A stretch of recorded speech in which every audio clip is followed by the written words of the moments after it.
My proudest legacy will be that of a peacemaker and unifier. That's what I want to be, a peacemaker and a unifier.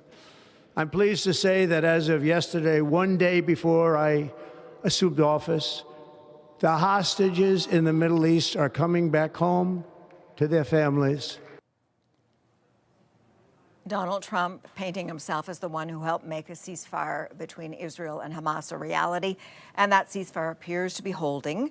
Yesterday, 3 Israeli hostages went home. Today, thousands of Gazans returned to the ruins of their homes, and dozens of Palestinian prisoners were reunited with family. CTV's Heather Wright is in the West Bank and spoke to some Palestinians released under the deal. This is the first time Amal Shujaiya has hugged her family in 7 months. The 21-year-old university student was arrested in June and charged with provocation. Her crime, she says, was being part of student government and criticizing the war in Gaza. Police came to my house at 3 in the morning, she says, put me in handcuffs and took me away.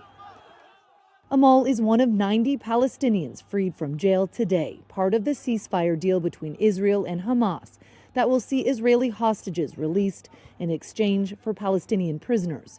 Of the 90 people released early this morning, 69 are women, 21 teenage boys, some just 12 years old.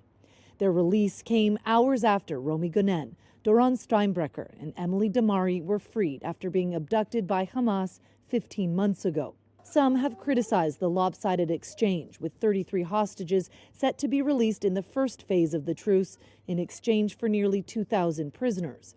And while some prisoners have been held for dubious reasons or minor crimes, others are convicted terrorists and murderers, not far from them, including the man who killed Maytal Ofer's father, Yahya, 11 years ago.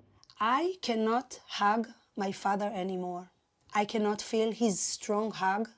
Maytal says she will never forgive the men who murdered her father, but won't give in to revenge, as that won't change the cycle of violence or bring home the hostages. It didn't work. So maybe we can change it and try peace. The next hostages and prisoners will be released on Saturday, a staggered process that will play out over 6 weeks as mediators try to hash out the details to make this ceasefire permanent. Sandy. CTV's Heather Wright.